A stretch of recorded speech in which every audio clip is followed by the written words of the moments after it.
San Francisco. This is the 49ers Report by Chat Sports. Chase Sr. here with you. I hope all of you are having a fantastic week. And how could you not be when the Niners are set to wrap up the preseason on Thursday Night Football against the Houston Texans? So coming your way on today's show, a little bit of a preview, what to look out for, what to look forward to, and then also on the back end of the show, I'll start taking your questions. The game set for 5:15 p.m. Pacific time, 8:15 Eastern from Houston, Texas, NRG Stadium. Kyle Shanahan saying on Tuesday that he expects Trey Lance to play as much as one half, but not more than one half. It could also be, of course, less than one half if he ends up performing well. But we'll be doing a watch party for it on the 49ers Report, going live 15 to 30 minutes prior to kickoff for a pregame show. And then during our watch party, a little bit of play-by-play, audience interaction. We'll share some beers, we'll take some shots. But after the game is up, as part of our post-game show, we'll be going live on the call-in app.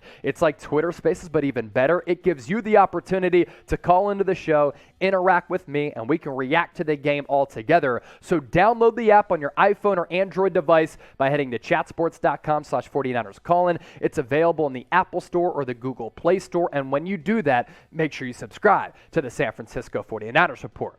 So what I'm looking forward to, Thursday Night Football against Houston. This is the last dress rehearsal for this Niners team and this starting lineup. Kyle Shanahan saying on Tuesday in that press conference, as I talked about, that not only Trey Lance, but a lot of these starters expected to get some significant time. Now, against the Minnesota Vikings, 54 combined players between both teams did not play after a couple of joint practices between Minnesota and San Francisco, and that's why a lot of the starters didn't play in that particular matchup. But to get ready for September 11th, week one against the Chicago Bears, Niners starters going to see a lot of action. So it'll be good to see them get some run because finally we can see at least a little bit more from these starting units to see what type of team the 49ers have the potential of being during the 2022 season. What's also interesting, and another reason why the starters and a lot of players didn't play against Minnesota, 17 days off between the last preseason game against the Houston Texans and then week one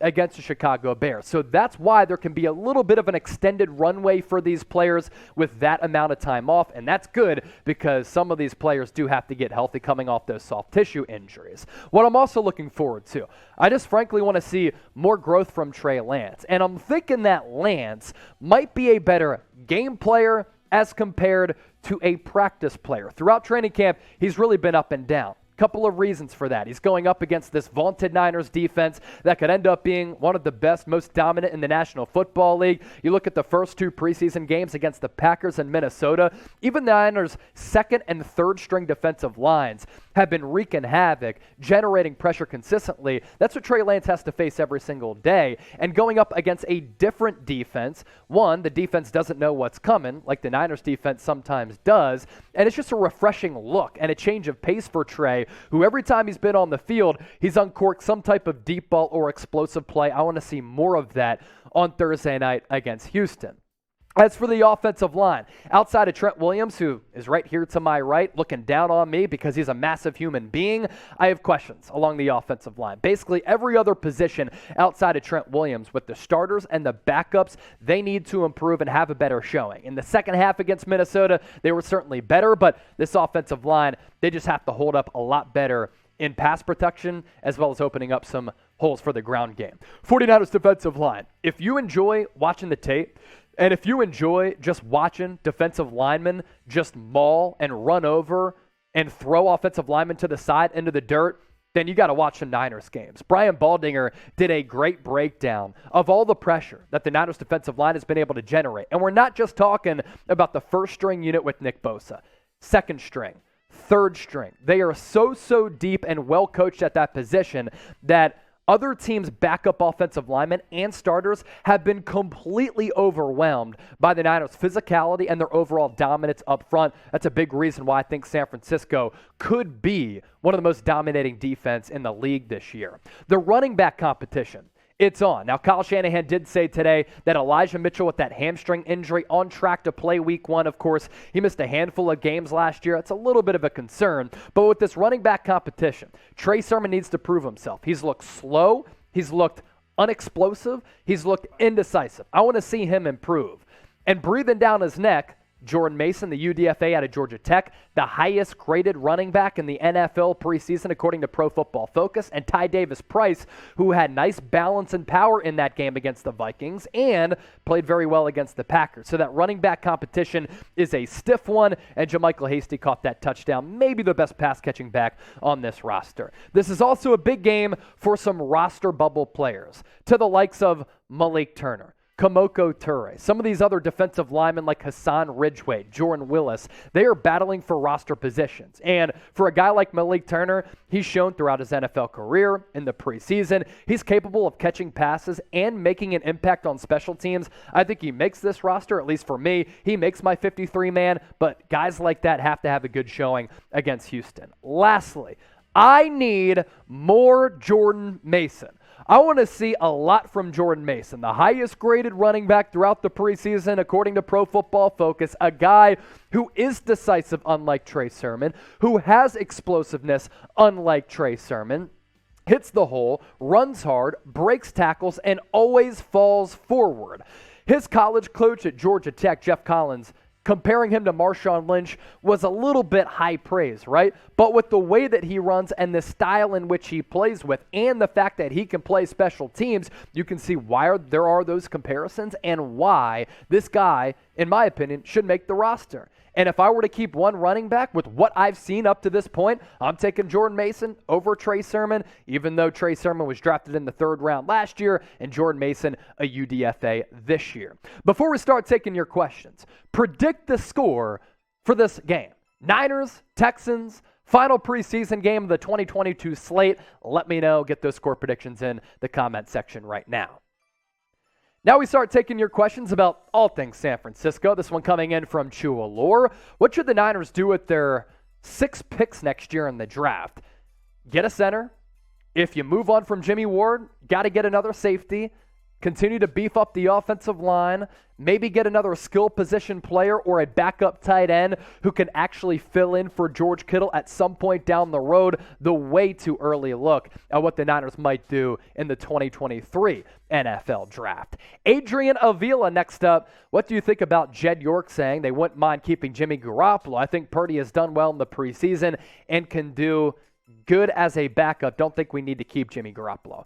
Look, I don't think the Niners are going to keep Jimmy Garoppolo. I think that was Jed York just giving a little bit of praise to Jimmy G and letting a guy know, okay, you've done some great work with us, great work for us, 2 NFC title games over the last 3 years, and the Super Bowl appearance back in 2019 when we had a 10-point lead going into the 3rd quarter. Last year, a really good season for him, considering where the Niners started at 3-5, some of the injuries that he had to undergo and deal with. But Jimmy Garoppolo is not going to be on this roster week 1, in my opinion. As for Purdy, Sudfeld, it's actually a pretty good competition that we've seen throughout training camp in the preseason of who is going to be the number 2. I think it's going to be Sudfeld because he just has more experience. I do think, though, that the Niners might have to hold on to 3 quarterbacks on this roster because they don't want to let Brock Purdy go with some of the promise that he has shown. Mr. Block Ice 22 next up. How's that offensive line looking to you? Do you think that the protection is good for our running game and our passing game? Offensive line has been pretty dreadful. Keaton Sutherland, the backup center, who is really the 3rd-string center, but Daniel Brunskill is injured. He had to play a lot against Minnesota, got the start, and he got bulldozed on a couple of occasions. And he's a weak spot. I'm not sure what to expect from Jake Brendel, who is going to be the starting center.